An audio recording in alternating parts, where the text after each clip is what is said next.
Peter Oetwisch, welcome to the Digital Concert Hall. Schön, dass du diese Woche bei uns warst.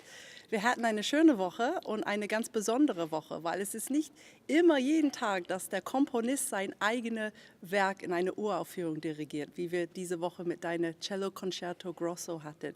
Wie ist es für dich, eine eigene Uraufführung zu dirigieren? Besonders aufregend, besonders schwierig?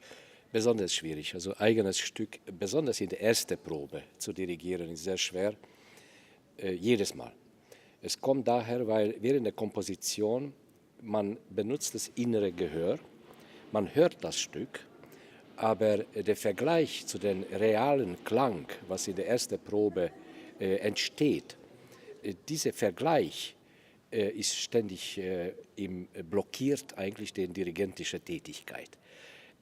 Während ich da stehe und dirigiere, musste ich eigentlich entscheiden, bin ich jetzt der Dirigent oder der Komponist, der zuhört oder der lenkt. Und wie entscheidest du dich? Dazwischen. Dazwischen. Und es kommt noch dazu, dass die Musiker, wenn sie zum ersten Mal lesen, ist selbstverständlich, dass sie das einmal buchstabieren. Das heißt, dieser Klang ist noch nicht dasselbe, was ich dann später von denen erwarten oder ausarbeiten kann. Und die Schwierigkeit ist, dass ich alles, was nicht so klingt, wie ich das gedacht habe, muss sehr schnell entscheiden, ist das mein Fehler oder kommt das aus der Spielart. Und hier war zum Beispiel, dadurch, dass wir sehr kurze Probezeit hatten, die Entscheidung musste sofort gefallen. Und du erinnerst dich, sehr oft habe ich nur gesagt, so blockweise, bitte alle Bläser weg. Das ist zu laut, das deckt den Solisten zu. Das merkst du am Pult, dass es einfach schon zu viel ist für den Solist. Ja, das ist leider so. Also ich habe das etwas transparenter gedacht. Könnte eventuell auch transparenter sein, aber nicht das kann man in 2 Proben nicht regeln. Also ich würde sagen, dass eine solche Uraufführung, ein eigenes Werk selbst zu dirigieren und alles unter Kontrolle zu bringen, also ähnelt wirklich zu einer Baustelle. Bei einer Baustelle, man sieht schon ungefähr, wie das Haus sein wird, aber es wird noch hier unterstützt und da sind noch die Farben noch nicht dran und da ist noch kein Fenster drin. Also ist schon ungefähr das Werk, aber noch nicht das Endgültige. Gehst du manchmal nach Hause nach so einer ersten Probe und denkst, Mensch, das hätte ich anders machen sollen? Oder? Ja, natürlich, sehr stark. Also hier war ein Beispiel, ein sehr eklatantes Beispiel dafür, dass der Anfang vom zweiten Satz, habe ich beim ersten Mal anhören, fand ich furchtbar langweilig. Also das war nichts drin, also es ist kein Material. Während bei Komponieren fand das sehr, sehr schön, also sehr luftig, also etwas ätherischer. Benutzt du so Keyboard-Hilfe oder hast du wirklich alles im Kopf? Nur im Kopf. Nur Klang im Kopf, weil anderen spielen das auf so ein MIDI-File oder so. Nein, ich denke nur. Ich denke nur, sehe, was ich geschrieben habe und versuche zu hören. Und diese Stelle habe ich bis Abend dran gedacht. Dann in der Nacht habe ich kurz geschlafen, ich glaube so 2-3 Stunden. Und dann aufgewacht und dann, was mache ich da? Ich muss ganz was anderes machen. Also das geht nicht so. Also, und bis 6 Uhr morgens ist die Stelle gekommen. Also ich wusste, was ich stattdessen machte. Aber da muss auch so einfach sein, dass ich keine neuen Noten der Musiker geben, weil war nichts vorhanden, also keine Zeit zu schreiben. Die Kopisten waren nicht da. Also ich musste eine Lösung finden, was sofort geht und was das Problem löst und wo ich zufrieden bin und besonders, was dem Stück hilft. Ich habe gemerkt in der ersten Probe, dass der Solist zu oft vom Orchester zugedeckt wird. Das heißt, meine Konzeption, den Cellisten, also Miklos Peréni, als Solist da im Rampenlicht zu stellen, das wird sehr oft zugedeckt. Also man sieht ihn zu spielen, man hört nichts. Das ist zum Teil ist mein Fehler. Ich habe zu viel Aufgabe für ihn gemacht, dass er sich durchsetzen kann und gleichzeitig das Orchester zu groß besetzt. Und dadurch, dass ich gemerkt habe, dass ich an vielen Stellen nicht mehr echt helfen kann, das kann nur ein zweiter Arbeitsprozess sein, nach dem Konzertreihe jetzt, was wir machen. Ich muss jetzt neue dynamische Einteilungen machen.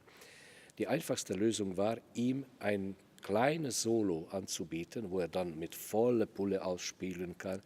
und wo das Publikum mindestens einmal einen durchgehenden Eindruck bekommt von seiner Klangqualität. Wie eine kleine Kadenz, was genau, er dann eine hatte. kleine Ja. Kadenz habe ich dann komponiert und das habe ich habe keine Um wie viel Notenpapier. Uhr hast du in der Nacht das gemacht? 6, Ah, okay. 6 morgens. Also.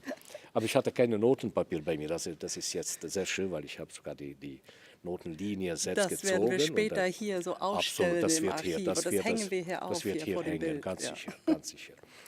Und das habe ich ihm dann gegeben, dann hat er angeschaut, einmal probiert, hat er verstanden und das haben wir da realisiert. Also so ist das. Wunderbar. Du arbeitest seit langem eigentlich mit, ihr kennt euch seit langem jedenfalls. Wir kennen uns seit über 30 Jahren, weil er war ein Wunderkind und hat auch in der Akademie in Budapest studiert, genauso wie ich. Also ich war auch eine Frühreife. Auch ein Wunderkind, bist viel zu bescheiden, das zu Der sagen. Kodály hat mich mit 14 Jahren aufgenommen. Er war noch jünger, also er wurde schon, ich glaube mit 12 war er schon weltberühmt. Also hat beim Casals studiert. Bei Casals stimmt, ja. und also er war wirklich als ein Wunderkind und diese Qualität hat er eigentlich durchgehend behalten. Wie hast du dich für Cello entschieden für dieses Stück? Du hast eigentlich nicht so viel für Cello gemacht. Nicht für eigentlich. Cello, Nee. nicht. Das Stück war in dieser Besetzung vom Orchester bzw. vom Auftrag von der Philharmoniker gegeben. Das sollte ein Cello-Stück für Miklos Perényi Okay. sein. Das wusste ich nicht. Hätte die Interviewer wissen sollen, aber das wusste ich nicht. Ja, also Ich dachte, der ihr habt euch Auftrag zusammengetan. kam so. Okay. Und bis jetzt habe ich ein Konzert für Bratsche und Orchester, eine für Geige und Orchester gemacht und ich war sehr froh darüber, das jetzt ein Cello-Konzert zu schreiben. Musstest du du hast da zum Beispiel eine neue Klang entdeckt in Form von Bartók Pizzicato. Ja. Die Cellisten haben alle geschwärmt, weil es ist nicht jeden Tag, dass man Ja. einen neuen Klang mit neuen Zeichen sogar Ja. in die Noten. Die waren alle begeistert, weil Ja, die was freut Neues mich, ja. machen dürfen. Schade, dass wir hier kein Cello haben oder Cellist. Ja, ich kann das spielen. Weißt du, wie das kam? Der Miklos hat mir ein Cello ausgeliehen. Ich spiele kein Cello. Ich habe ganz kurz studiert, als ich 6 oder 7 Jahre alt war, aber seitdem nicht gespielt. Aber es macht unheimlich Freude, so ein Cello in die Hand zu haben, selbst wenn du nicht spielen kannst. Aber den Klang, den man selbst erzeugt, ist gerade durch das Unwissen, also dass ich nicht gebildeter Cellist bin, kann ich alles probieren. Also Geräusche und das kann. Und plötzlich habe ich gemerkt, dass wenn ich hier so schön drücke und ganz nah zupfe, so wie der Bartók Pizzicato ist, aber beim Bartók Pizzicato ist der Zupfhand ist weiter weg. Und deswegen knallt es. Es knallt, aber Und diese wenn schwingt richtig nach. Ja. Und wenn man den Abstand verkürzt und hier zupft, dann kommt ein Klang heraus wie auf der spanischen Gitarre. Man kann sehr lange weiter vibrieren, weil der Klang hält. Und das ist die Spezialität in diesem Stück. Sehr zarter Klang. Vorher und hinterher habe ich auch nichts weiter, also kein Orchester, also das macht er alleine. Und manchmal gelingt ihm besser, manchmal nicht ganz. Es mischt sich so schön, diese wunderbare Solist und diese unglaublich tolle Cello-Gruppe der Berliner Philharmoniker, weil die haben ihre eigene Das Gruppe, war die 12 sehr Cellisten. Das wichtig. mischt sich wunderbar. Ja, das war für mich sehr wichtig, dass die Gruppe mitspielt. Also hier sind nicht 12, nur 8. 12 wäre ein bisschen zu viel von der Besetzungsgröße. Du könntest ein Stück für die 12 Cellisten komponieren, da werden die überglücklich sein. Vielleicht mache ich aus diesem Stück eine Version für 12. Die wären überglücklich, weil Ja, die haben gerne, ja. diese Literatur für 12 Cellisten Ja, ich dann weiß, so ich habe quasi sie gehört. entdeckt und die waren wirklich alle so begeistert von diesen Effekten. Dann Ja, schön, kann ich mir ja. vorstellen, dass das. Ah, Aber freut mich. dann ein Horn vielleicht noch mit drauf, weil ich liebe diese Gruppe. Kannst vielleicht ein Horn noch mit dazu nehmen. Gerne. Aber hattest du schon diese Idee im Voraus, diese Concerto Grosso, das heißt so dein Solist und dann Solisten im Orchester und dann noch Begleitung. Wie kam diese Idee? Der Auftrag kam vom Orchester. Und die haben auch extra Miklos Perényi gefragt. Also der Solist war gegeben und das Orchester war gegeben. Da habe ich mir gesagt, ja, wenn das die Berliner Philharmoniker sind, dann sind die Cello, die weltberühmte Gruppe von den Cellisten, müssen drin sein. Und damit ist die Entscheidung gefallen. Der Titel Cello Concerto Grosso bezeichnet auch die Mischung von beiden Formen. Das ist einmal ein Concerto für einen Solisten, Aber der Concerto Grosso heißt, dass auch eine andere Gruppe noch dazu kommt, das Concertino. Und in diesem Fall das ein Solist plus die berühmten Cellisten plus das große Orchester, das ist das Stück. Und jetzt nach dem vielen nach der letzten Generalprobe, hattest du das Gefühl, das kann wirklich jetzt was werden? Oder bist du immer noch am Suchen oder am Verzweifeln oder Freuen? Nee, verzweifeln nicht, weil ich bin dann etwas schon professioneller geworden, also während der Jahre, wenn das zum ersten Mal passieren würde, also wenn ich ein Anfänger wäre als Komponist, das könnte man verzweifeln, wenn das nicht alles genau so wie es sein soll. Aber man lernt das, also diese ersten Mal etwas zu erleben und damit zu leben, heißt automatisch, dass nach den drei Konzerten, die wir heute, morgen, übermorgen machen werden, kommt die nächste Phase, die Putzarbeit. Also jetzt muss ich alles kontrollieren, absetzen, bestimmte Stimmen noch korrigieren, ein bisschen noch reicher, da noch ärmer, da leiser, da bunter. Also jetzt kommt eine zweite Phase. Kannst du sagen, ob du lieber im Publikum deine Uraufführung genießen magst oder hast du wirklich das lieber alles unter Kontrolle selbst? Schwer zu sagen. Wenn ich im Publikum sitze, dann bin ich mehr aufgeregt, also echt mit Lampenfieber. Wenn ich selbst dirigiere, dann nicht, weil da bin ich schon Dirigent. Also dann ist meine Aufgabe als Dirigent wichtiger, als das ist schon sowieso zu spät zu entscheiden, ob das muss gespielt werden. Und jetzt braucht das Orchester mich als Dirigent. Und auf diese Weise, diese Lampenfieber kommt nicht mehr vor, wenn ich selbst dirigiere. Aber wenn ich im Publikum sitze, dann habe ich eine Lampenfieber bis heute. Weil das ist dann ein unerwartetes Ergebnis. Man kann das nicht mehr selber kontrollieren. Nein, kann man nicht. Nein. Aber was bist du? Bist du Komponist oder Dirigent oder du bist Professor, du machst so viel für neue Musik. Wie würdest du dich beschreiben? Ursprünglich würde ich mich als Komponist bezeichnen. Pädagogisch bin ich begabt, das kann ich nicht sagen, aber durch meine Familie, also mein Großvater, meine Mutter waren Pädagogen.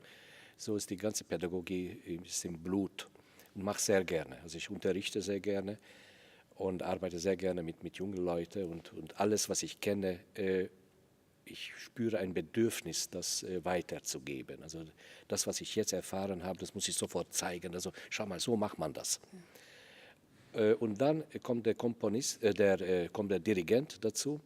Das ist eine spätere Phase entstanden, per Zufall, als ich mein Kompositionsdiplom schon gemacht habe.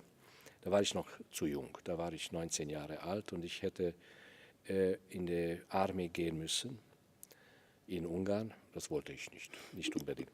Und deswegen musste ich noch weiter studieren. Dann habe ich ein Stipendium in Deutschland bekommen, in Köln.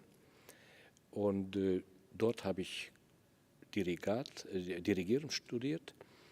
Und nach meinem Dirigierdiplom in Köln habe ich aufgehört zu dirigieren. Das hat mich wirklich nicht interessiert. Das war nur aus der Armee zu kommen. Aber es war nur für die Armee gemacht. Und Mitte 70er Jahre wurde ich dann von Musikern im WDR, im Westdeutschen Rundfunk in Köln, gefragt, die damals mein Diplomkonzert gesehen haben gefragt, wo dirigierst du jetzt? Da habe ich gesagt, ich dirigiere überhaupt nicht. Ja, bist du verrückt, du musst unbedingt das weitermachen. Da haben sie mich eingeladen, da habe ich eine Produktion im WDR gemacht, das hat gut geklappt, dann ein Konzert, dann das nächste Konzert kam hier mit dem Rias-Orchester in Berlin, dann kam das nächste Konzert und auf einmal stand ich da und ich bin allmählich Dirigent geworden. Dann hat mich Herr Boulez noch eingeladen nach Paris zum Ensemble d'Art Contemporain. Es ist gut, dass du das jetzt ausgesprochen hast, weil ich habe das geübt, falls ich das sagen musste jetzt. Art Contemporain ist nicht so einfach, diese Wort. Und da habe ich angefangen mit den Musikern von Art Contemporain zu arbeiten. Das war süß, weil ich habe das Eröffnungskonzert im IRCAM dirigiert. Das hat sehr gut geklappt. Und Boulez kam zu der ersten, zweiten, dritten Probe, die Probe anzuhören. Und dann nach der dritten Probe hat er mich schon eingeladen als Direktor. Da sagte er, ja, oh, was soll ich machen? Ja, Peter, Sie bleiben hier und dirigieren. In 2 Wochen haben wir ein Konzert. Das Programm ist Le Marteau sans Maître und Pierrot Lunaire. Gute Arbeit wünsche ich Ihnen, sagt er. Habe ich mich bedankt, also gute Arbeit. Für mich war das unvorstellbar schwer, weil sowas habe ich noch nie dirigiert vorher. Schwer. Ich kann dir sagen, also in diese 2 Wochen habe ich gelernt zu dirigieren. Aber die Musiker auch. Also für sie war das auch neu und das war die Positive dran, weil dann haben wir zusammengearbeitet wie verrückt. Ich werde es nie vergessen, mein erstes Mal bei dir war mit Ensemble Modern in Frankfurt und mitten in einen unglaublichen Lärm von Fortissimos und Leute haben gespielt wie verrückt, hast du aufgehört und hast du zu dem Telefonspieler gesagt, ich glaube, du hast ein B gespielt statt ein H. Ja, und wir alle so, ich dachte, aber es war tatsächlich so, der Spieler hat auch gesagt, ja, das stimmt. Und seitdem bewundere ich dich einfach, weil das war wirklich, das kannst du wirklich hören. Der andere, den ich kenne, ist der Boulez. Das ist geboren, du. Das ist geboren? Das ist geboren. Du hörst Sachen dann... Ja, ich höre sehr präzise. Also höre sehr das ist präzise. natürlich erschreckend für uns Musiker, wenn wir denken, wir können vielleicht verschummeln, aber es geht gar schön, nicht bei dir. Ich würde sagen. Nein, es ist schön. Wie ist es dann, was denkst du, in welche Richtung geht die moderne Musik jetzt? Weil du unterrichtest sehr viel, du siehst, was für Nachwuchs kommt und macht es so wieder so eine Schönberg ist romantischer geworden und dann ist alles 12-Tone. Macht die moderne Musik, das wird verrückter und verrückter und geht es wieder zurück. Dein Stück fand ich ziemlich tonal, muss ich sagen, ziemlich symphonisch. Dein das ist ein sehr Cellokonzert. traditionell, das Stück, weil ich berufe mich in diesem Stück auf eine transsilvanische instrumentale Praxis. Das wird ähnlicherweise gespielt so. Es ist eine Tanzmusik, es ist eine männliche Tanzmusik, was ich hier geschrieben habe. Die Männer tanzen auf diese Musik, daher ist das Tempo auch so breit und sehr langsam und sehr pulsiv. Aber die andere Frage, was du gerade gefragt hast, früher, vor ein paar Jahrzehnten, waren die verschiedenen Schulen maßgebend, also Kompositionsschulen, die meistens zu einem berühmten Professor gebunden war, zu Donatoni, zu Lachenmann war zum Beispiel sehr stark. Sehr viele Studenten, die aus dieser Schule herauskamen, haben sehr ähnlich komponiert wie der große Meister. Heutzutage, und das empfinde ich sehr positiv, die Rolle der Schulen wird vernachlässigt und es kommen mehr und mehr Individuen raus. Die studieren irgendwo, aber das Ergebnis ist dann eine persönliche Mitteilung. Selbst wenn das stilistisch, ich liebe eher zu sagen, also sprachlich, musiksprachlich, breiter gelegt ist und die Komponisten sind auch interessiert und bereit, mit der Gesamtmusikgeschichte Kontakt aufzunehmen in der Komposition. Also ich bin von der Einstellung von der 60er, 70er Jahre, dass wir nur eine ganz bestimmte Richtung uns isolieren und nur das machen, davon bin ich abgeneigt, das interessiert mich persönlich auch nicht. Ich finde das schöner, wenn die Musik innerhalb von einem Gesamtfluss stattfindet und man komponiert etwas dazu. Aber in der Komposition gibt es auch verschiedene Funktionen. Es gibt manchmal sprunghafte Neuentdeckungen. Also die Sprache kann, so wie in der Literatur auch eigentlich oder bei der Malerei, also plötzlich entsteht etwas, was man plötzlich gefunden hat und das ist dann sehr wichtig, dieser Moment. Aber das kann man nicht jedes Mal verlangen, dass jedes Stück soll eine Erfindung sein, soll richtig sein. Also es soll in sich ein Leben, ein musikalisches Leben hervorrufen. Aber das Verlangen für in jedem Stück eine neue Welt aufzustellen, das finde ich übertrieben. Das ist nicht nötig. Ich freue mich jedenfalls auf viele neue Stücke von dir und vielleicht ein Hornkonzert irgendwann? Irgendwann. Irgendwann. Gerne, ja. Eine kurze Frage zum Schluss. Ist es dann, wir haben andere dramatische Stücke im Programm. Heute wir haben Nacht auf dem Kahlenberg und Boris Godunov und dieses schöne kleine Stück von Strawinsky für Hörner und Damenchor. Ist das für dich eine Erholung nach deinen Uraufführungen oder brauchst du mehr Konzentration, um andere Leute Stücke zu dirigieren? Eher umgekehrt. Also die Konzentration ist für den Dirigenten größer, für den Boris und besonders für den Strawinsky. Diese Stravinsky, was wir hier spielen, ist schwer für die Hörner und für die Dirigenten. Für den Chorsänger nicht, weil sie singen durchgehend. Also für sie ist das vollkommen egal. Für mich das Schwerste ist das Zählen bei dem Stück. Unglaublich. Also für mich ist es auch schwer. Ja. Also da brauche ich viel größere Konzentration als in meinem eigenen Werk. Das läuft schon. Jetzt habe ich schon gehört. Ich weiß, was ich daran noch korrigieren muss. Aber alle anderen Stücke verlangen mehr Konzentration als Dirigent. Es war eine wunderbare Woche mit dir und danke, dass wir Dankeschön. hier darüber quatschen konnten. Danke, Peter. Vielen Dank.